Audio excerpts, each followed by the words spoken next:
मेरे साथ इस चर्चा में कई वरिष्ठ लोग हैं। शीतल पी सिंह हैं, वरिष्ठ पत्रकार हैं। अक्कू श्रीवास्तव हैं, वरिष्ठ पत्रकार हैं। नीलेश खरे हैं, चीफ एडिटर सकाल मीडिया ग्रुप के। जिगर दोषी हैं, राजनीतिक विश्लेषक हैं। और मेरे सहयोगी जो हैं अभिषेक शर्मा, उनको भी हम इस चर्चा में जोड़ेंगे।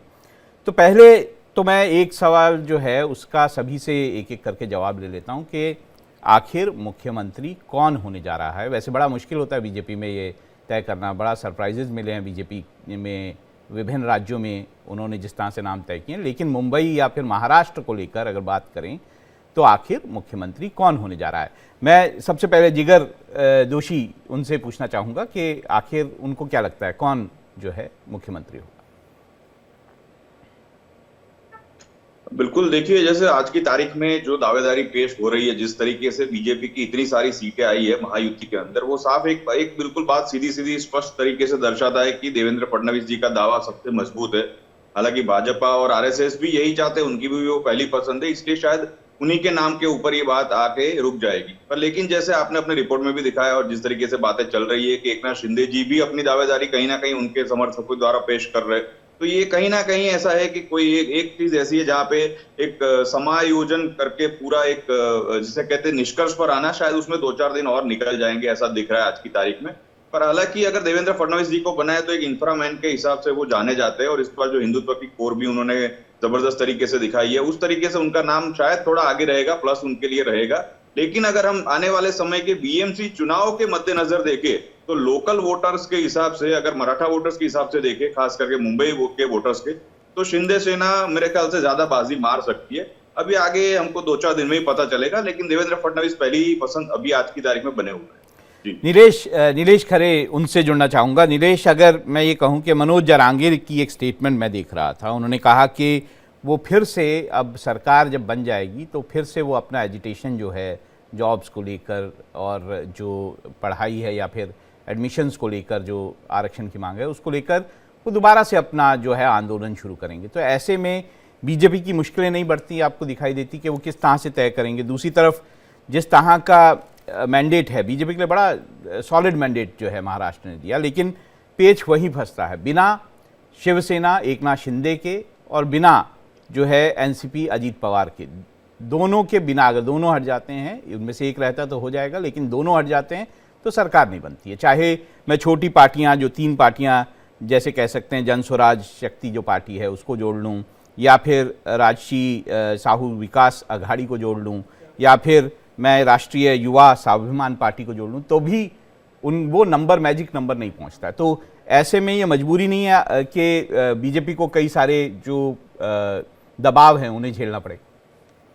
ये देखिए, बीजेपी किसी भी प्रकार के अड़चन में यहां पर नजर नहीं आती, ना ही किसी दबाव में नजर आ रही है। जितनी सीटें उन्हें मिली है और अजीत पवार ने खुली तौर पर समर्थन का पत्र दे दिया है, तो साफ है कि अजीत पवार से समर्थन का पत्र मिल गया है। ऐसे में अगर एकनाथ शिंदे कोई और विचार भी करते हैं तो भी ऐसे में साफ तौर पर बीजेपी सरकार महाराष्ट्र में बनती नजर आ रही है और इससे अब कोई झुठला नहीं सकता, ना ही इससे कोई अलग रास्ता निकालने की कोशिश कोई कर सकता है। ना ही कांग्रेस ऐसी स्थिति में है, ना ही शरद पवार और ना ही उद्धव ठाकरे।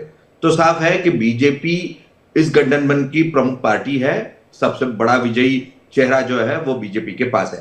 अब आपने जो शुरुआत की वो मनोज जरांगे के स्टेटमेंट को लेकर, मनोज जरांगे पिछले 2 सालों से सरकार के लिए एक ऐसी हड्डी बन चुके हैं जो ना उगलते बनती है ना निगलते बनती है। और ये भी राजनीतिक हलकों में चर्चा है कि मनोज जरांगे को छुपी तौर पर जो समर्थन मिला है वो एकनाथ शिंदे द्वारा मिला है। और वो क्यों मिला है? मराठा एंगल इसलिए मिला है कि देवेंद्र फडणवीस जो कि ब्राह्मण है, और ऐसे में महाराष्ट्र में ब्राह्मण समाज जो कि केवल 3.5% है, ऐसे 3.5% समाज के सामने वो राजनीति में टिक नहीं पाएंगे। और मराठा समाज जो कि लगभग 33% है, जब तक मराठाओं का समर्थन नहीं है महाराष्ट्र में मुख्यमंत्री पद पर बने रहना खासा मुश्किल होता है। तो एकनाथ शिंदे ने फिर एक बार यह प्रयास जरूर किया है, एकनाथ शिंदे गुट ने प्रयास किया है कि यह मामला, यह नैरेटिव उछालने की कोशिश हुई है कि मराठा मुद्दे को लेकर सरकार मुश्किल में है, ऐसे में एकनाथ शिंदे को मुख्यमंत्री बनाया जाना चाहिए। तो वो एक ट्रम्प कार्ड खेलने की कोशिश जरूर एकनाथ शिंदे गुट द्वारा की गई है। पर बीजेपी के लिए यही मौका है कि वो स्ट्रांग पोजीशन पर बैठे हुए हैं और वो कोई भी फैसला ले तो 2019 की स्थिति नहीं बन सकती। ऐसे में बीजेपी को निर्णायक फैसला लेना होगा। एकनाथ शिंदे को यह साफ तौर पर संकेत दे दिए गए हैं कि उन्हें मुख्यमंत्री पद नहीं दिया जाएगा, बिहार पैटर्न महाराष्ट्र में नहीं आएगा। इसका मतलब है कि बीजेपी से ही बनना है, जो भी मुख्यमंत्री बनेगा तो वो देवेंद्र फडणवीस ही होंगे। अगर वो नहीं होंगे तो बीजेपी को साफ तौर पर जल्द से जल्द फैसला करना होगा कि दूसरा कौन होगा। पहली बार बीजेपी नतीजा करते हुए या किसी भी प्रकार का फैसला करते हुए कांग्रेस की भूमिका में आती नजर आई है। कांग्रेस इस प्रकार से बहुत दिन लगाती थी किसी एक फैसले को लेने के लिए, पहली बार बीजेपी में ऐसा हो रहा है। और साफ है कि अंदरूनी तौर पर भी बीजेपी दबाव में है। 133 विधायक लेकर यहां पर देवेंद्र फडणवीस बैठे हैं। अगर देवेंद्र फडणवीस को नहीं किया जाता तो बीजेपी के विधायक जो है उसमें एक बहुत बड़ा बवाल जो है वो सामने नजर आएगा, नाराजगी जो है वो सामने नजर आएगी और ये दबाव बीजेपी पर कहीं ना कहीं यहां पर नजर आ रहा है। शीतल, आपसे मैं ये जानना चाहूँगा, अजीत पवार ने जो स्टेटमेंट दिया उसमें ये कहा कि वो जो है बीजेपी के साथ हैं या वो देवेंद्र फडणवीस के साथ हैं मुख्यमंत्री बनने के लिए। साथ में उन्होंने ये भी कहा कि जो अजीत पवार जो एकनाथ शिंदे हैं उनका बड़ा कंट्रीब्यूशन है कि उन्होंने लड़की बहन योजना जिस तरह से शुरू की उसका बहुत असर था, उनके नाम पर चुनाव लड़ा गया, उनके कारण ही ये चुनाव जो है बेहतर तरीके से जीता गया। ये सारी बातें भी उन्होंने कही हैं। तो ऐसे में मैं ये सवाल करूं कि अगर देवेंद्र फडणवीस को सीएम चुना जाएगा तो क्यों चुना जाएगा, क्या कारण आप देखते हैं, क्या ऐसे कारण है कि देखते हैं? और एकनाथ शिंदे को अगर चुना जाएगा तो क्यों चुना जाएगा और नहीं चुना जाएगा तो क्यों नहीं चुना जाएगा? नीलेश जी ने जो बात की वो बात, उसमें से एक बात मैं लेना चाहता हूं और वो महत्वपूर्ण है। बीजेपी इधर काफी लंबे समय से सामाजिक समीकरणों पर बहुत ध्यान दे रही है। आप जानते ही हैं कि उन्होंने राष्ट्रपति पद पर पहले दलित को चयनित कराया, अब उसके बाद आदिवासी को। उन्होंने छत्तीसगढ़ और उड़ीसा में आदिवासी को मुख्यमंत्री बनाया। उन्होंने एक सवर्ण को राजस्थान में ब्राह्मण को मुख्यमंत्री बनाया। अब ये हो सकता है इस बात के पूरे मुझे लगता है कि वो इस पर ध्यान दे रहे होंगे कि महाराष्ट्र में सरकार तो वो बीजेपी के नेतृत्व में बनाए, लेकिन क्या देवेंद्र फडणवीस के नेतृत्व में बनाए या किसी अन्य सामाजिक समूह को जो वहां बहुत महत्वपूर्ण है उसमें से किसी को आगे करें। क्योंकि वो बीजेपी का नेतृत्व आजकल ऐसे फैसले लिया करता है जिसकी संभावना प्रेस और दूसरी जगहों पर नहीं होती पहले से, और एकाएक हमारे सामने उस तरह की चीज आती है। ऐसी कोई चीज भी हो सकती है। चर्चा में देवेंद्र फडणवीस हैं, इसमें कोई शक नहीं, लेकिन मुझे फिर भी शंका है कि शायद इसमें बीजेपी तो अपनी सरकार बनाए, क्योंकि बिहार का जो तर्क है, बिहार में अगर नीतीश अलग होते हैं तो सरकार अलग हो जाती है। बिल्कुल, वो तर्क यहाँ पे इतना लागू नहीं है। यस, वो तर्क यहाँ अभी जैसा बताया गया और जैसा तथ्य हमारे आपके सामने है वो यहाँ लागू नहीं है। बीजेपी कमजोर विकेट पर नहीं है, लेकिन बीजेपी ऐसा विकेट भी नहीं खेलना चाहेगी कि जिससे आने वाले दिनों में उसके सामने कोई समस्या पैदा हो, आंदोलनात्मक या दूसरी तरह की, और बनी हुई सरकार भी फिर से समस्याओं में का सामना करे बहुमत होते हुए भी। इससे जरूर वो बचने की कोशिश कर रही होगी, इसीलिए उसको समय लग रहा है और ये समय लगने से ये शंका हो रही है। जहां तक शिंदे ग्रुप की बात है, लॉजिकल है, एक बार आदमी को चीफ मिनिस्टरशिप वगैरह मिल जाती है, सीटें भी मिली हैं और शिवसेना जो उनके प्रतिद्वंदी है वो और कमजोर हो गई है, तो महत्वाकांक्षा का जन्मना स्वाभाविक है। और उनके जो सोशल मीडिया प्लेटफॉर्म्स हैं वो लगातार उनके पक्ष में कैंपेन चला रहे हैं, इस बात के पोस्टर वगैरह आपने दिखाए ही। तो मुझे ये लगता है कि संभवतः बीजेपी सरकार वहां अपने नेतृत्व में जरूर बनाएगी, लेकिन वो देवेंद्र फडणवीस के ही पक्ष में फैसला करेगी।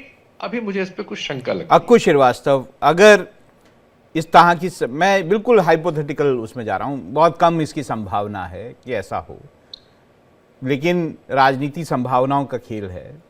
ये मान लिया जाए कि देवेंद्र फडणवीस को बीजेपी बनाना चाहे मुख्यमंत्री, और ऐसे में एकनाथ शिंदे जो हैं अलग रास्ता अपना लें और वो अजीत पवार को भी मिला लें, तो क्या होगा? तो बीजेपी दबाव में नहीं आएगी? नहीं, ये हाइपोथेटिकल आपने कही किया है कि हाइपोथेटिकल सवाल है, और राजनीति में हाइपोथेटिकल सवाल पर चर्चा जरूर हो सकती है, लेकिन जमीनी बात जो है वो भी देखी जाती है। एकनाथ शिंदे आज जिस और पवार आज जिस जीत को जी रहे हैं, वो ये भी मानते हैं कि वो जीत मूल रूप से भारतीय जनता पार्टी की है, उनके कार्यकर्ताओं की है, और उनकी वजह से उनको शायद ज्यादा मिला है। खुद एकनाथ शिंदे ये मानते रहे कि उनको इतनी सीटें नहीं मिलती, और अजीत पवार तो बिल्कुल ही अपने आप आपको को मैं एक चीज जोड़ूंगा, थोड़ा सा रोकूंगा आपको, पर एकनाथ शिंदे और उसकी उनकी पार्टी तो ये कह रही है ना कि ये जीत हमारी वजह से है, ये हमारी नीतियों की वजह से जीत है, हमने जो कुछ किया मुख्यमंत्री रहते हुए एकनाथ शिंदे के, उन्होंने जो कुछ किया उसकी वजह से जीत है। तो वो कहाँ मान रहे हैं बीजेपी के वजह से वो जीते हैं? नहीं, निश्चित रूप से मान नहीं रहे, ये अभी हम इसको तार्किक ढंग से नहीं कह सकते हैं, लेकिन उनकी कोशिश या उनके कुछ साथियों की कोशिश ये है कि हम एक तर्क ये दे रहे हैं कि साहब शिंदे साहब के समर्थन में। और आप एक ये भी देखिएगा, ये वो शिंदे की जीत है जो बहुत प्रभावशाली नेता पहले कभी नहीं रहे, ना ही भाषण बहुत अच्छा दे पाते रहे हों, लेकिन फिर भी आखिरी के 6 महीने में उन्होंने काम किया।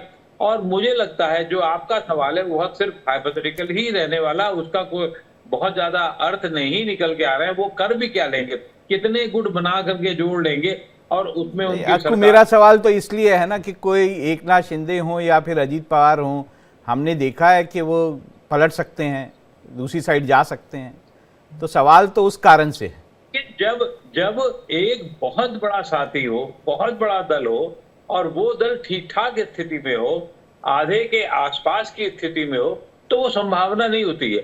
अगर मान लीजिए ऐसा हो भी जाए, तो फिर ये जो यहाँ जो लोग बैठे हुए हैं दिल्ली में, वो कितने दल के कितने टुकड़े कर सकते हैं, ये हम सबको अंदाजा होना चाहिए। नीलेश कुछ बोलना चाहते थे, अक्कू उन्होंने हाथ उठाया था। नीलेश, आप कुछ कहना चाहते जी राहुल, मुख्य तौर पर जैसे कि जो हमारे मान्यवर है उन्होंने कहा, एकनाथ शिंदे गुट द्वारा भले ही बड़े प्रयास किए जा रहे हो, लॉबिंग की जा रही हो, पर बीजेपी का यहाँ पर तर्क ये है कि आखिरकार आपने फैसले जो लिए वो किसके कारण लिए? बीजेपी आपके साथ थी, आपने शिवसेना से बाहर निकलकर अगर सरकार बनाई तो किसके दम पर बनाई? आपने भले ही डेयरिंग दिखाई होगी, आपने भले ही बड़ा जो है शिवसेना का तबका लेकर वो बाहर निकले होंगे, पर उसके लिए समर्थन किसका था? बीजेपी का था। अगर सरकार कोई बड़े फैसले ले पाई है तो वो आखिरकार केंद्र के सपोर्ट के चलते और राज्य में बीजेपी के सपोर्ट के चलते लिया गया है, वरना इतने एकनाथ शिंदे ऐसे स्थिति में नहीं होते कि वो इतने बड़े फैसले ले पाते। इसलिए अगर आपने फैसले लिए हैं तो उसके लिए बीजेपी भी उतना ही क्रेडिट रखती है जितने कि एकनाथ शिंदे रखते हैं। पर यही तर्क देके वो कह रहे हैं कि आपको मौका दिया गया है, 2.5 साल आपको दिए गए हैं, अब बीजेपी की बारी है, अब बीजेपी का मुख्यमंत्री बनेगा। देखिए, उद्धव ठाकरे ने जब बीजेपी से अपना नाता तोड़ा था तो उसका एक कारण था कि मुख्यमंत्री बनना है, यही कारण था। तो मुख्यमंत्री पद तो है इंपॉर्टेंट, और उसके लिए पार्टियां क्या ना कर गुजरे ये भी नहीं कहा जा सकता। लेकिन चलिए इस पे आगे और चर्चा को आगे बढ़ाते हैं। क्या फॉर्मूले रह सकते हैं अगर आप माने कि किसी तरह से एकनाथ शिंदे को भी समझा बुझा के रखना है, उनको भी खुश रखना है और अजीत पवार को भी खुश रखना है, तो क्या फॉर्मूले आपको लगता है ये हो सकते हैं जिसके कारण? मैं पहले इसका, हमारे जो सहयोगी हैं मेरे अभिषेक, वो मुंबई से जुड़ गए हैं।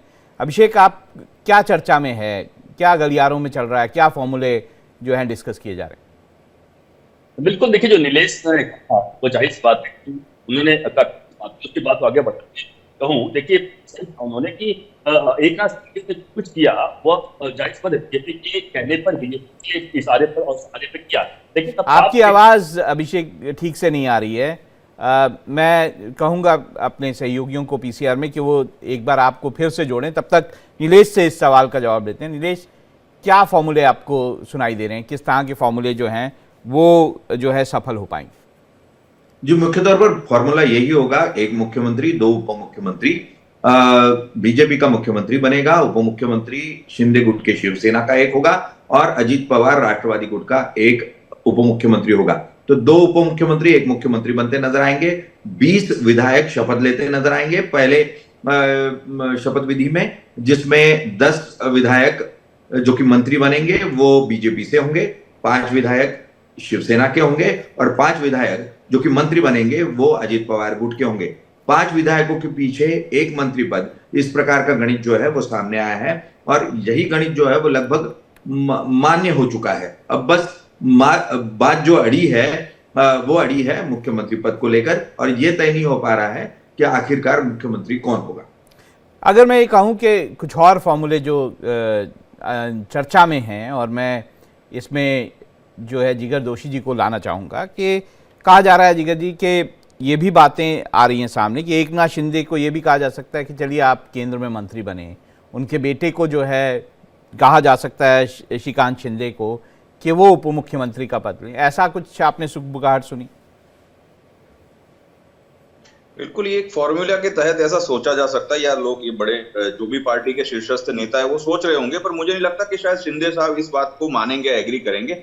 आज की तारीख में एकनाथ शिंदे साहब का महाराष्ट्र को छोड़कर केंद्र पद में या केंद्रीय पद पर जाना, वो मेरे ख्याल से आने वाले समय में उन्हीं की पार्टी को महाराष्ट्र में कमजोर करेगा। ये बात भी वो भली बात ही जानते होंगे, क्योंकि पिछले 2.5 वर्षों से ही उनकी पार्टी आप देखिए एकदम सत्ता के गलियारों में आई है और वो सीएम बन गए। तो मुझे लगता है वो अपना बेस बढ़ाने के लिए अभी तो महाराष्ट्र नहीं छोड़ेंगे। आज की तारीख में वो अपने बेटे को भी आगे सशक्त करने के लिए महाराष्ट्र की राजनीति में ही रहेंगे। मैं ये शायद ये फॉर्मूले में मुझे इतना वो नहीं लग रहा है कि आपको लगता नहीं एकनाथ शिंदे को अगर उप मुख्यमंत्री पद दिया गया, आप उसकी आर्गुमेंट कह सकते हैं कि भाई पहले जो है वो देवेंद्र फडणवीस को भी दिया गया था, लेकिन डिमोशन तो होगा, क्या वो ये डिमोशन स्वीकार करेंगे? बिल्कुल नहीं, मुझे लगता है ये डिमोशन नहीं होगा। वो भली बात ही जानते हैं उनके जो नंबर है और अजीत दादा पवार की पार्टी एनसीपी के जो नंबर है वो नंबर ऐसे ही है। इसको अगर आजकल एक बहुत जबरदस्त चर्चा जो स्टॉक मार्केट की होती है, अगर उस लिहाज में मैं कहूं तो आपके साथ में बीजेपी एक ऐसी पार्टी है जो अंबानी, अदानी, टाटा, बिरला लेवल की है और उसके साथ में शिंदे सेना और एनसीपी की जो पार्टी है वो प्राइवेट लिमिटेड कंपनी के लेवल की है। तो अब बड़ी पार्टी के साथ या उनके फैसलों के साथ जाना ही छोटी पार्टियों की बिल्कुल एक जिसे कहते हैं एक मजबूरी भी रहेगी। डिमोशन या शायद वो सोचे हुए, लेकिन महाराष्ट्र की राजनीति में जो मराठा के लिए उन्होंने काम किया है शिंदे साहब ने और जो आगे आने वाले समय में पीएम चुनाव के लिए वो कर पाएंगे, उसके लिए वो शायद महाराष्ट्र नहीं छोड़ेंगे। क्योंकि अगर जैसे ही उन्होंने महाराष्ट्र छोड़ा तो ये बात बिल्कुल भली बात है, ये भी हो सकता है, ये भी एक आकलन हो सकता है कि उद्धव सेना को एक चांस मिल जाए आगे आकर अपना जो भी वजूद है उसे खड़ा करने के लिए। तो अभी वो नेक टू नेक फाइट में रहेंगे। जहां तक भाजपा की बात है, उनके पास बिल्कुल प्लस पॉइंट है। अब शायद देवेंद्र फडणवीस जी को बनाए या फिर उन्हें केंद्र में ले ले या फिर आगे आने वाले समय में 2.5 साल का फॉर्मूला करे। 2.5 साल भाजपा का मुख्यमंत्री रहेगा, 2.5 साल उसके बाद शिंदे गुट से मुख्यमंत्री रहेंगे। तो ये फॉर्मूला शायद अप्लाई हो सकते हैं और ये आगे आने वाले समय की ही बात है। लेकिन अभी भाजपा की जो परिस्थिति है वो बिल्कुल उनके कंट्रोल में है पूरे महाराष्ट्र की। अगर हम आंकड़ों की बात करें, 132-33 सीट आना वो कोई बिल्कुल खेल नहीं है। और अगर कोई भी पार्टी, जैसी अभी एक हाइपोथेटिकल बात भी हो रही थी, अगर कोई भी पार्टी इनकी महायुति से छिटकने की कोशिश करेगी तो दूसरी पार्टियां बिल्कुल तैयार हो जाएगी वापस महायुति में जुड़ने के लिए। ये भी एक स्पष्ट बात है। सारे ईगो क्लैशेस सब कुछ बुला के उन्हें नंबर गेम के लिए कोई प्रॉब्लम नहीं आएगा। नहीं, अगर फिर नंबर गेम की बात करेंगे, अगर हम नंबर गेम की बात करेंगे तो अगर शिवसेना शिंदे गुट, एनसीपी अजीत पवार, एनसीपी शरद पवार और अगर मैं शिवसेना उद्धव ठाकरे इनको मिला लेता हूं तो उनका मैंडेट बन जाता है। तो ये इतना भी हाइपोथेटिकल नहीं है कि नंबर गेम के हिसाब से कि बनता है या नहीं बनता है। अगर शिवसेना अपनी आइडियोलॉजी छोड़कर एक ऐसी पार्टियों के साथ जा सकती है जिनकी आइडियोलॉजी से उनका कोई मैच नहीं था, तो फिर तो कुछ भी संभव होता है उसमें। खैर, मैं अभिषेक शर्मा मेरे सहयोगी हैं महाराष्ट्र से, मुंबई में, वो उनसे जानना चाहूँगा क्या फॉर्मूलों की डिस्कशन हो रहा है, क्योंकि बहुत बार ये हुआ है कि जो महाराष्ट्र के नेता हैं वो यहाँ आके मिले हैं। अब ये भी बात हो रही है कि गृह मंत्री जो हैं वो महाराष्ट्र जाएंगे, वो बात करेंगे वहाँ पे एकनाथ शिंदे और अजीत पवार से। तो क्या आपको लगता है क्या होने जा रहा है वहाँ पे, किस तरह के फॉर्मूलों पे बात हो रही है? बिल्कुल, देखिए जो चर्चा हो रही थी 2 और 1 का फार्मूला, उससे सभी लोगों ने इनकार कर दिया कि उस पर कोई सहमति बनने वाली नहीं। खास तौर से देखिए कि बीजेपी इस बात को लेकर लगातार चल रही है कि फुल टाइम सीएम उनका हो, यानी 5 साल का सीएम हो। उन्हें पता है अगर हमने 2-2 साल दिया, 1 साल दिया तो कहीं जो श्रेय लेने की बात जब होती है, जब अंतिम में चुनाव होगा तो उससे वह श्रेय लेने का काम वह व्यक्ति करेगा जो उस व्यक्ति को लेकर लगातार बातचीत चल रही है। अब देखिए कि एकनाथ शिंदे की तरफ से और तमाम जो जबी जबान से लगातार जो बातें आ रही हैं कि अंतिम में यानी पिछले लास्ट में 2 साल वही एकनाथ शिंदे को मिले, फिर वही बात आएगी। आपको पता है जैसे 2 साल जब एकनाथ शिंदे सीएम रहे हैं, जिस जो भी चीजें हुई हैं उसका श्रेय एकनाथ शिंदे लेना चाहते हैं कि इनके वजह से लाडली बहन योजना आई, इनके वजह से यह बहुत प्रचलित हुआ। लेकिन सच्चाई तो है कि एमपी में बीजेपी का यह पूरा रहा है और बीजेपी ने ही इसको यहाँ पे इंट्रोड्यूस किया महाराष्ट्र में, इसके वजह से लाडली बहन योजना काफी प्रसिद्ध और प्रचलित हुई है। तो देखिए 2 चीजें इसमें है, अगर सीएम को लेकर कहें तो एक बात तो साफ है, बीजेपी ने मन बना लिया है कि किसी भी सूरत में हम बीजेपी का ही 5 साल के लिए सीएम देंगे, बीजेपी का ही फेस होगा। फेस कौन होगा?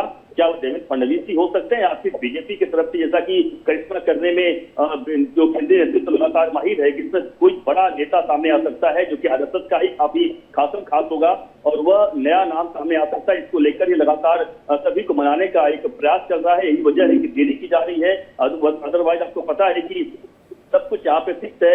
अब तक शपथ समारोह हो गया होता है। यही कारण है कि एकनाथ शिंदे के पास देखिए जो कहा जा रहा है कि भले ही वह नाराज चल रहे, नाराज की बात बिल्कुल सामने आ रही, को लगातार अपनी बैटिंग कर रहे हैं कि उन्हें महाराष्ट्र का सीएम बना दिया जाए। उधर अजीत पवार जबी जबान के देखिए उनकी भी जो सपने हैं इतने सालों से लेके बैठे हैं कि उन्हें भी हंसत कम से कम पूरी इस बार हो जाए। लेकिन इस बीच लगता है कि तीनों के नाम की बात करें, अगर मैं देवेंद्र फडणवीस की बात करूं, एकनाथ शिंदे या फिर अजीत पवार की बात करूं, ये तीनों में से जो सूत्र बता रहे हैं कोई भी सीएम बनने वाला नहीं है। कोई बीजेपी नया नाम लेकर आएगी और उससे सब कुछ सहमति बनेगा और यही कारण है कि अमित शाह मुंबई आएंगे, जो सूत्र बता रहे हैं मुंबई आकर वो लोगों से बातचीत करेंगे और उसमें कैसी सहमति बनेगी कि वो मौजूद रहेंगे तो ज्यादा विरोध नहीं हो पाएगा। जानकारी यह भी मिल रही है कि कल शायद राजनाथ सिंह ऑब्जर्वर के तौर पर मुंबई आ सकते हैं और आकर विधायक दल के नेताओं की मीटिंग करेंगे, जिसमें उसके बाद विधायक दल का नेता चुना जा सकता है और इसी वजह से देरी की जा रही है। और बताया जा रहा है कि 2 दिसंबर को जो सूत्र बता रहे हैं कि महाराष्ट्र में यहाँ पर शपथ समारोह हो सकता है। तो लगातार देखिए हर कोई अपने अपने तरीके से दबाव बना रहा है। अजीत पवार अलग दबाव बना रहे हैं, एकनाथ शिंदे दबाव अलग बना रहे हैं, वही देवेंद्र फडणवीस से दबाव बनाने में कम नहीं है। वो भी देखिए लगातार अपने तमाम नेताओं के साथ जो भी एमएलए चुन कर आए हैं उनसे लगातार मिल रहे हैं और एक फोटो लगातार वो सोशल मीडिया पर पोस्ट कर रहे हैं कि वो उनके साथ उनके लोग समर्थन कर रहे हैं। तो कहेंगे देवेंद्र फडणवीस भी माहिर दिखाई पड़ रहे हैं कि किस तरीके से, लेकिन बीजेपी का आपको पता है सिर्फ फैसला लेता है, किसी को पता नहीं होता है और यही हालत इस बार महाराष्ट्र में देखने को मिल रहा है। क्योंकि देखिए अगर समझने की बात करें तो महाराष्ट्र में बीजेपी के लिए इस बार अच्छा मौका है कि जो सीएम फेस अगर चेंज करना जो कई सालों से लगातार चल रहा था कि महाराष्ट्र देवेंद्र फडणवीस के अलावा दूसरा कोई ऑप्शन हो, और इस बार अच्छा मौका है बीजेपी के लिए कि देवेंद्र फडणवीस के अलावा किसी और को सोचा जा सकता है। यही कारण है कि अब बात यहाँ पे आती है कि क्या बीजेपी किसी नए फेस को सामने रखेगी? क्या देवेंद्र फडणवीस की जगह हो कि कोई बीजेपी का नया फेस जो है वो मुख्यमंत्री बनाया जा सकता है? शीतल जी ने इस बारे में शुरुआत में अपने कहते हुए कहा था कि इस तरह का सरप्राइज हो सकता है। शीतल जी, आप कितना मानते हैं, कितना कन्विक्शन से बोलेंगे कि इस तरह का सरप्राइज बीजेपी दे सकती है? और अगर आप ये कहें तो ये सरप्राइज में कौन नाम आपको लगता है कि संभावित नाम हो सकता है? देखिए मेरे पास कोई नाम नहीं है, लेकिन मुझे लगता है कि मराठा फीलिंग्स को एहसास करने की कोशिश जरूर बीजेपी करेगी, क्योंकि वो बहुत लॉन्ग टर्म पॉलिटिक्स कर रहे हैं, बहुत गंभीरता से राजनीति कर रहे हैं। और हम लोगों ने देखा था उत्तर प्रदेश में कि उनके बहुत नज़दीक थे प्रधानमंत्री के, जो आज गवर्नर एलजी हैं कश्मीर के, और वो लगभग आ गए थे। सब जगह ये हो गया था कि वो बनने वाले हैं मुख्यमंत्री, लेकिन बाद में योगी जी मुख्यमंत्री बने। तो इस तरह के कड़े फैसले और अचानक बड़े फैसले इस समय का जो बीजेपी का नेतृत्व है वो लेता रहा। इसलिए मुझे पता नहीं क्यों ऐसी शंका है कि बावजूद इसके कि सारे तर्क देवेंद्र फडणवीस के पक्ष में है, लेकिन एक ही चीज उनके विरुद्ध है, वो है कि वहां का जो जनमानस है महाराष्ट्र का, उसमें मराठा लॉबी बहुत जरूरी है कि वो हैंडल हो, वरना उस जैसे आंदोलन की धमकी वगैरह आ ही गई है, इसको जरूर पॉलिटिकली एड्रेस करना लीडरशिप चाहेगी। मेरी सोच की वजह ये है, लेकिन बेहतर तो नीलेश ही इस बारे में बता सकते हैं, क्योंकि वो बिल्कुल वहां की चीजों को बेहतर देख रहे हैं। नीलेश, आपसे ही सवाल करते हैं, फिर मैं अक्कू के पास आऊंगा। कितनी संभावना कि एक सरप्राइज कैंडिडेट होगा, और ऐसा क्यों आपको अगर लगता है तो क्यों लगता है कि ऐसा होगा, और अगर नहीं लगता है तो भी उसकी कारण बताएं। देखिए, केवल महाराष्ट्र की राजनीति तक ये मामला सीमित नहीं है। ये बीजेपी की अंदरूनी राजनीति को लेकर भी बहुत अहम मामला है, क्योंकि देवेंद्र फडणवीस नरेंद्र मोदी जी के ब्लू आइड बॉय माने जाते हैं। अगर वो आने वाले दिनों में महाराष्ट्र के मुख्यमंत्री बन जाते हैं तो वो सीधे सीधे 2026 के बाद प्रधानमंत्री पद के उम्मीदवार के दावेदार के तौर पर देखे जाएंगे। ऐसे में बीजेपी के जो शीर्ष नेता है, जो कि अपने आप को प्रधानमंत्री पद के दावेदार मानते हैं, वो नहीं चाहेंगे कि देवेंद्र फडणवीस इतने ताकतवर बने कि वो उनको ही चैलेंज देते नजर आए या वो उनके कॉम्पिटिटर बन जाए। तो ऐसे में जो कांग्रेस में होता नजर आता था कुछ सालों पहले कि एक दूसरे के पैर काटे जाते थे, ऐसी राजनीति बीजेपी में भी होती नजर आ सकती है। तो ऐसे में देवेंद्र फडणवीस जी को दूर रखने की कोशिश जरूर यहां पर हो सकती है और किसी और के नाम को आगे लाने की कोशिश हो सकती है। लेकिन विधायक जो कि 130 से 135 विधायक जो अभी बीजेपी के साथ है, ये सारे विधायक जो है, इसमें से बड़ा तबका जो है वो देवेंद्र फडणवीस जी के साथ है, उनका समर्थक है।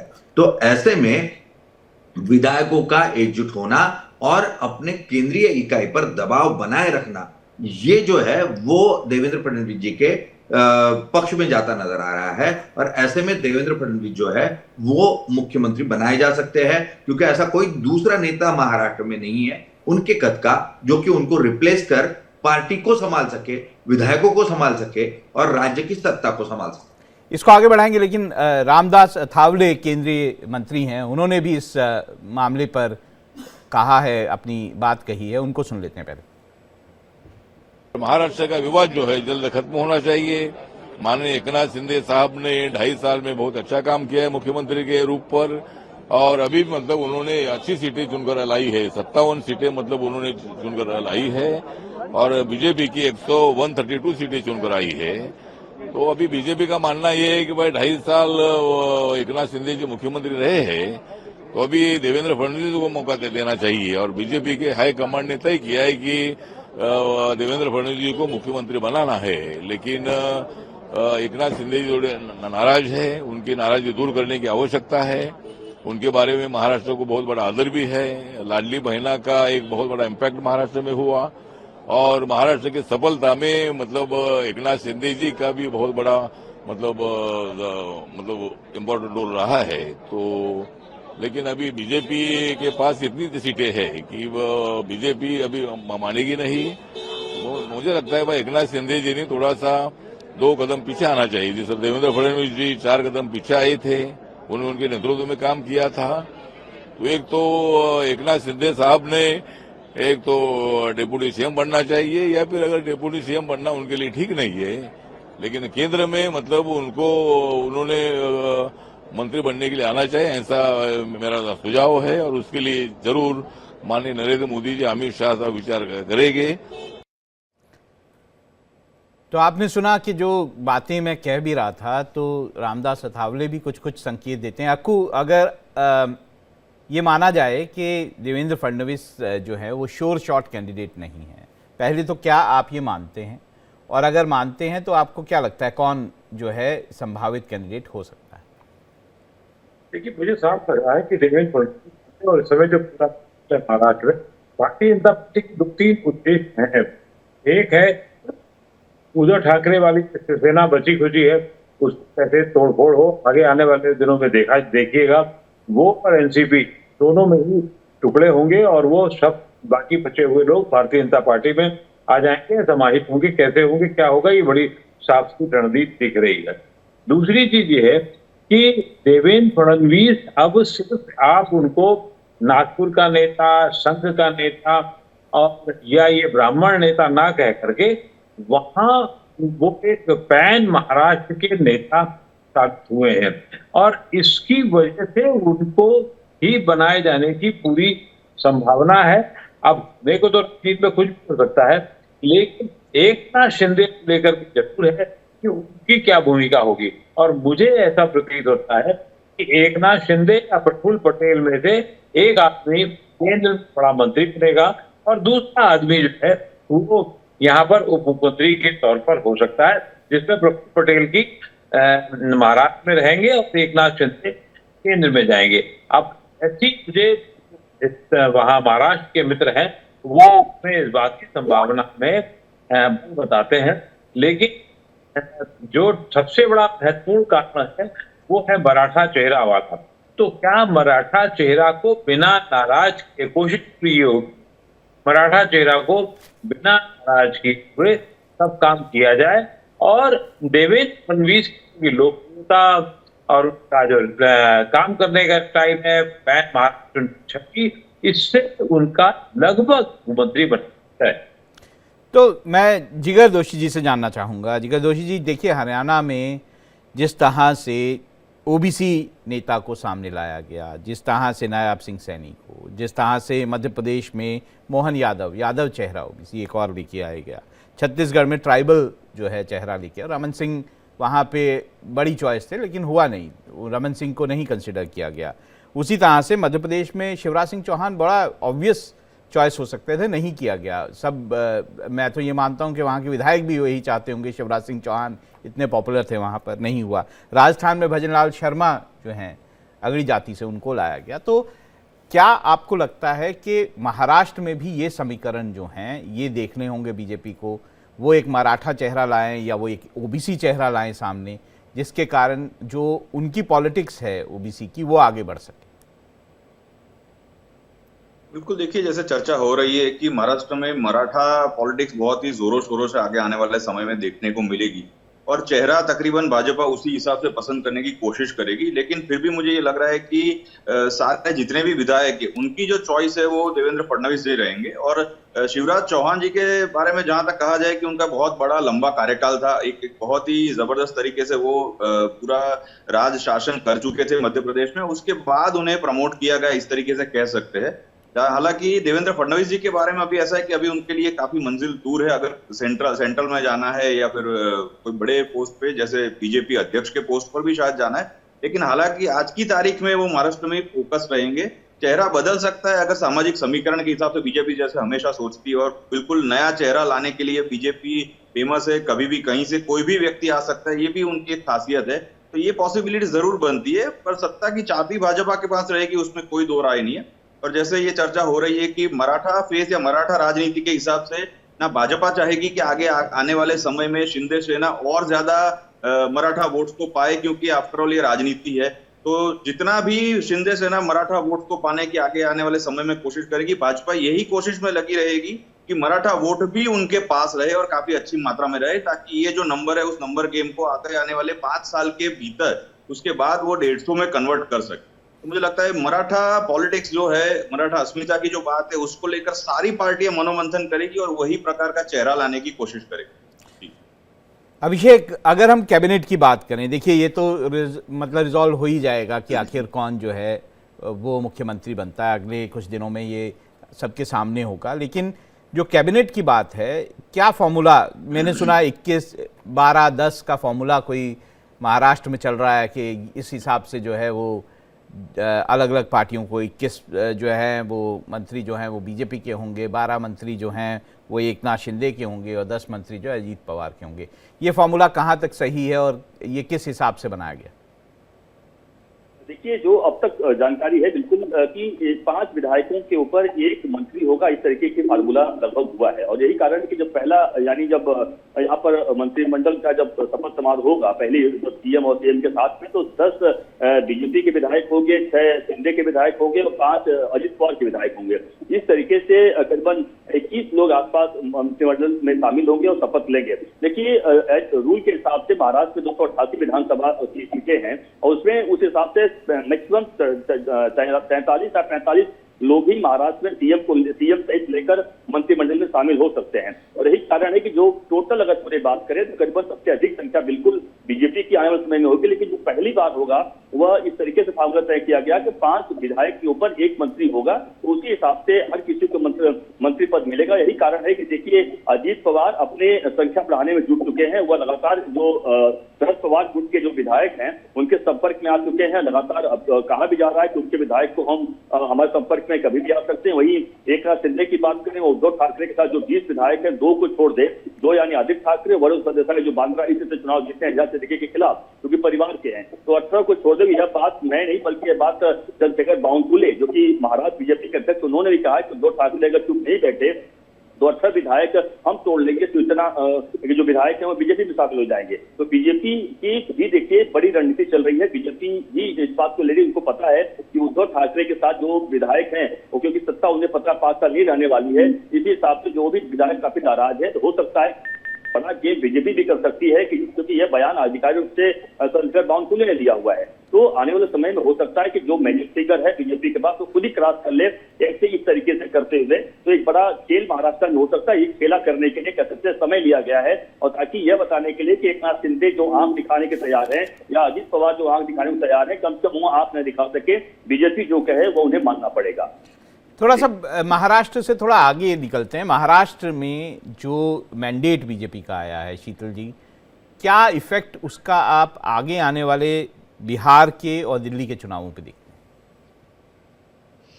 हैं? देखिए, बिहार के चुनाव पर तो अभी बाई इलेक्शन में एक कैरेक्टर उसका दिखा है कि जो बीजेपी के साथ अलायंस है नीतीश कुमार का, ये बहुत फॉर्मिडेबल है और तेजस्वी यादव की टीम इसका मुकाबला नहीं कर सकती, पराजित हुई है।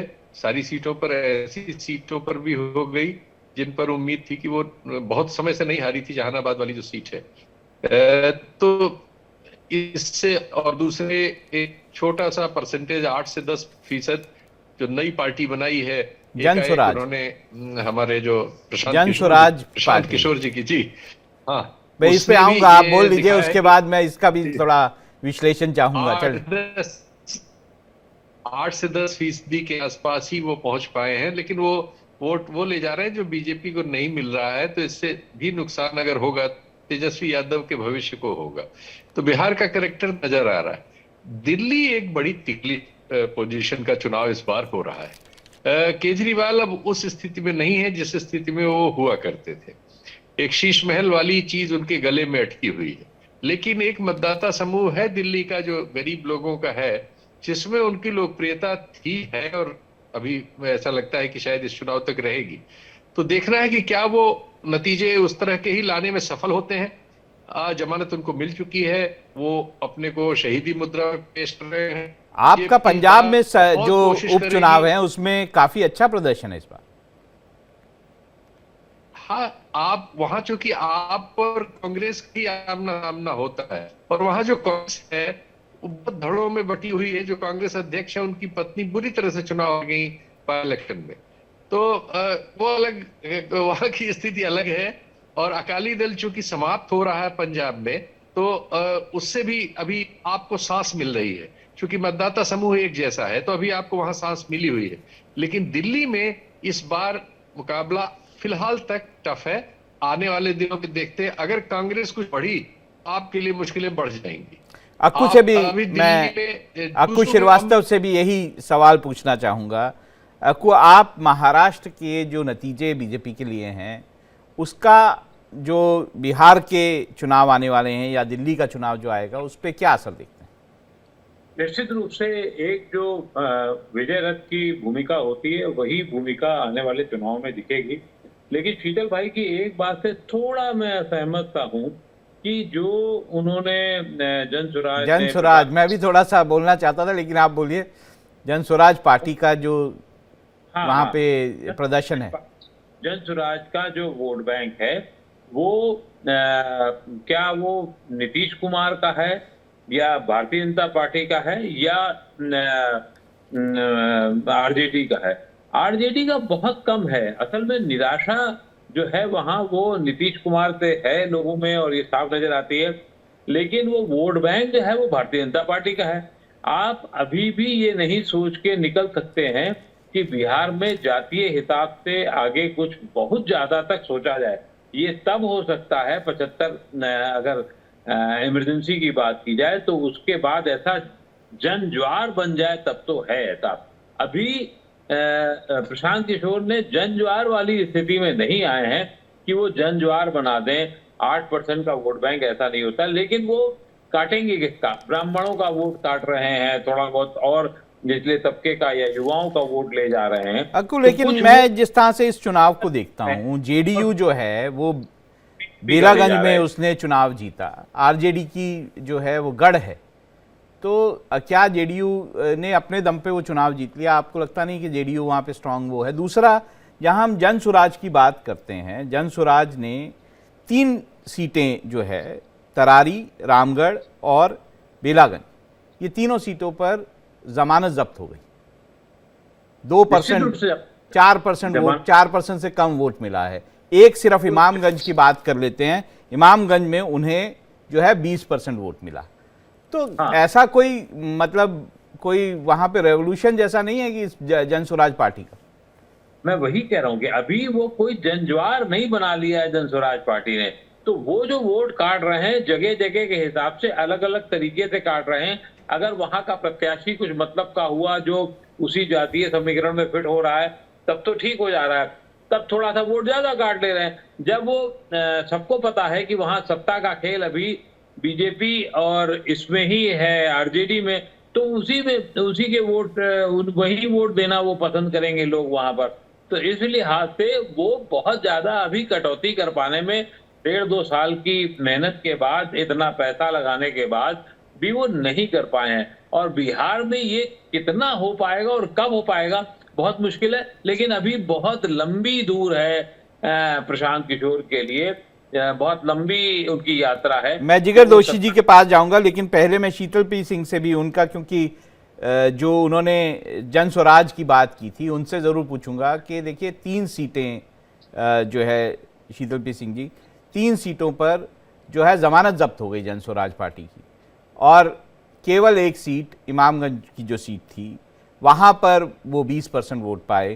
क्या आपको लगता है कि कोई भी फोर्स जो है वो जन स्वराज पार्टी बिहार में आने वाले चुनाव में होगी? बिहार में वो फोर्स नहीं बन पाएगी। बिहार काफी हद तक सामाजिक रूप से ध्रुवीकृत राज्य है और वहां बिल्कुल ऐसी कोई संभावना नहीं है कि वो वहां केजरीवाल बन के उभर जाए और सबको हरा दे। ऐसा बिल्कुल कोई संभावना नहीं, और इसमें उनका टेस्ट हो गया। हालांकि अगर वो सावधान होते तो उन्हें उपचुनाव में भाग लेके अपनी भद्द नहीं पिटवानी चाहिए थी। वो तो योजनाकार अपने को बताते हैं और लोग भी वही बात है, स्ट्रेटेजिस्ट जो है, जो दूसरी पार्टियों को चुनाव जिताता हो, उसकी अपने अगर ऐसे हाल हो तो बड़ी ही दुखद स्थिति है। जी। तो मैं चाहूंगा जो मुझे जी आप कंटिन्यू रखिए शीतल जी। मैं ये कह रहा था, मुझे उनका भविष्य कोई ऐसा नहीं दिखता। मुझे उनसे यही उम्मीद लगती है कि वो बीजेपी और नीतीश कुमार जी के गठबंधन की मदद करते हुए मिलेंगे, जैसे बीएसपी के लड़ने से बीजेपी को उत्तर प्रदेश में मदद मिलती है, कुछ उसी रोल में मिलेंगे वो। मैं जिगर दोषी जी को लाना चाहूंगा। जिगर दोषी जी, जो सवाल मैंने पूछा कि आखिर महाराष्ट्र के चुनावों के नतीजों का, खासतौर से बीजेपी के संदर्भ में, शायद अक्कू भी कुछ बोलना चाहते हैं, मैं आऊँगा अक्कू आपके पास, ये उस संदर्भ में अगर आप देखें तो आने वाले बिहार और दिल्ली के चुनावों पर किस तरह का असर देखते हैं? बिल्कुल, देखिए जहां तक बात है बिहार की, वो बिल्कुल एक जातिगत समीकरण के ऊपर रचा बसा और उस प्रकार की राजनीति का जो वहां पे पूरा काम चलता है उसी हिसाब से काम रहेगा। एक बात मैं स्पष्ट तौर से देख रहा हूं, पिछले 10 वर्षों की जो राजनीति है भारत देश की, उसमें भाजपा बिल्कुल हमेशा ये प्रयत्न करती है और करेगी कि हमेशा उनका हाथ एक अपर एज में रहे। और मेरे ख्याल से बिहार की राजनीति हो तो वहां पर भी ये बात वो बिल्कुल लागू होती है। वहां पे जेडीयू हालांकि मजबूत है, उसमें कोई दो राय नहीं है। और जहां तक जन स्वराज की अभी जो चर्चा चल रही थी, तो वो स्ट्रेटेजिस्ट जरूर है प्रशांत किशोर साहब, और बहुत बड़े और माने हुए सफल स्ट्रेटेजिस्ट है। पर वो एक बात हमेशा ये कहते हैं कि स्ट्रेटेजिस्ट होने के साथ के इसका मतलब ये नहीं कि हम चुनाव जितवा देंगे, उसके लिए एक चेहरा होना चाहिए। तो मुझे लगता है कि एक चेहरा उन्हें बनाना पड़ेगा, जैसे बिल्कुल अरविंद केजरीवाल जी ने दिल्ली में बनाया। और जहां तक दिल्ली की बात है, तो दिल्ली में बिल्कुल आज की तारीख में भी अरविंद केजरीवाल जी का हाथ ऊपर है, उसमें कहीं कोई दो राय नहीं है। भले चाहे कितने भी आरोप लगे वो जेल में गए, लेकिन एक प्लस पॉइंट उनके पास ये है, जो जनता उनके साथ, जो गरीब या लोअर मिडिल क्लास जनता जो जुड़ी हुई है, वो बिल्कुल दिख रहा है। भाजपा को और कांग्रेस को काफी उसमें मेहनत करनी रहेगी, लेकिन भाजपा अपना प्रयास जारी रखेगी। जैसे आपने अभी कुछ दिनों पहले देखा होगा, जब वहां के भाजपा के अध्यक्ष यमुना में नहा कर गए, फिर बीमार हो गए, इस तरीके की जो यमुना सफाई की बात चल रही है 10-12 सालों से, जो ठीक से नहीं हो पाई। तो ये मुद्दे सारे बहुत सारे हैं, लेकिन फिर भी जो फ्री बीज या जो हम रेवड़ी या वेलफेयर स्कीम कहते हैं, उसका एक अपर एज बिल्कुल केजरीवाल जी के साथ जा रहा है, ये उसमें कहीं कोई दो राय नहीं। लेकिन जहां तक बात है सारे देश की, तो जैसे महाराष्ट्र में हमने देखा, और पहले जब बाला साहब ठाकरे के समय में जो राजनीति होती थी, कहा जाता था कि शिवसेना है वो बड़ा भाई है और भाजपा छोटा, तो वो बात अब आज की तारीख में नहीं है। भाजपा हमेशा ये प्रयत्न में रहेगी कि वो बड़े भाई की भूमिका अदा करे, चाहे वो महाराष्ट्र हो या बिहार हो या यूपी हो या अन्य कोई भी राज्य हो। और भारत की जो राजनीति है वो बिल्कुल उनके कंट्रोल में, उनकी जो विचारधारा है उस हिसाब से आगे जाके मूव हो और आगे जाके इस तरीके से गठित हो, वो उनका प्रयत्न बिल्कुल जबरदस्त जेडीयू दिख जो रहा है, सामने चाहे जेडीयू कितनी बड़ी पार्टी यूनिक हो। पोजीशन में है। बिहार में उनके बिल्कुल। बिना जो है वो बीजेपी की सरकार नहीं बनती है। केंद्र में अगर वो खिसक जाते हैं तो सरकार के ऊपर दिक्कत है। तो बड़ी यूनिक पोजीशन में अपने आप को उसने रखा हुआ है। शायद यही कारण है कि जो है जेडीयू जो बिहार में है उसके बिना बीजेपी जो है वो खास मतलब मुश्किलों में रहेगी अगर वो बीजेपी चुनाव में जाती है बिहार में। तो मुझे लगता नहीं है कि इस गठबंधन में कोई दिक्कत होगी। इसको अगर समअप करने की कोशिश करें शीतल पी सिंह जी, कैसे आप देखते हैं ये जो पूरा सिनेरियो बना कि आप जीत भी गए, आपके सबसे ज़्यादा नंबर भी आपके हैं, और शायद वो मेरे साथ जो है अक्कू श्रीवास्तव फिर जुड़ गए हैं, उनका संपर्क टूट गया था। शीतल जी मैं आपके पास आऊँगा। अक्कू जी आप कुछ कहना चाह रहे थे, संपर्क टूट गया था उससे पहले। मैं ये कहना चाह रहा था कि उत्तर प्रदेश में भी जो बसपा की भूमिका रही, वो एक जगह छोड़ करके बाकी जगह उसकी इतनी बड़ी भूमिका नहीं रही कि वो बहुत बड़ी हार जीत में कोई बहुत बड़ा योगदान दे पाते। तो आप कटहरी को छोड़ दिया जाए तो बाकी जगह उनका कोई बहुत बड़ा ऐसा नहीं रहा है। कई जगह तो बहुत कमजोर भूमिका रही जहां 10-10 हजार वोट मिले हैं या 5वें नंबर पे रहे हैं। तो इस लिहाज से बसपा का तो ये पहली बार उन्होंने उपचुनाव में हिस्सा लेने की कोशिश की और पहली बार ही मुंह के बल खाए और फिर बाद में मायावती को कहना पड़ा कि अब की ये गलती कर दी तो वो नहीं करेंगे हम। देखिए बसपा तो महाराष्ट्र में सबसे ज्यादा कैंडिडेट बसपा ने खड़े किए। महाराष्ट्र में क्या हुआ बसपा? वो तो देखिए बसपा की रणनीति क्या है, क्यों खड़ी करती है वो सब जानते हैं। हर चुनाव में जो उनको उगाही, अगर मैं कहना चाहूं, आप हम सब लोग यही है कि वो जिस तरीके की करते रहे हैं, वो ज्यादातर सीटें हाल के वर्षों में वो सिर्फ और सिर्फ पैसे के लिए होती हैं और इसीलिए वो अपना, ये जरूर है क्योंकि उनका वोट बैंक शीतल जी एक छोटा सा कमेंट आपसे लूंगा, बस समय खत्म हो गया है। इसको समअप अगर करें तो कैसे देखते हैं? महाराष्ट्र में बीजेपी सबसे बड़ी पार्टी, लेकिन फिर भी मुख्यमंत्री बनाने पे संकट। देखिए कुल मिला के लोकसभा चुनाव से जो एक आप कह सकते हैं बीजेपी के नेतृत्व में जो एनडीए है उसको एक सबक मिला था, उसने सबक को ठीक से लिया है। हरियाणा और उसके बाद अब महाराष्ट्र में वापसी करके उसने इंडिया गठबंधन को एक सबक दिया है। अब इंडिया गठबंधन इससे कोई सबक लेके बिहार में, दिल्ली में और अन्य जगहों पर कुछ अच्छे नतीजे अगर नहीं ला पाया तो उसके लिए आने वाले दिन बहुत कठिन। देखना होगा कि इस बार भी बीजेपी सरप्राइज करती है महाराष्ट्र में, मुख्यमंत्री पद पर वो किसका नाम आगे करती है, या फिर देवेंद्र फडणवीस जो हैं, जो कि बड़े आराम से डिसिप्लिन सोल्जर की तरह जिन्होंने उप मुख्यमंत्री पद का जो है वो स्वीकार किया था पद, वो दोबारा से मुख्यमंत्री बनाए जाते हैं।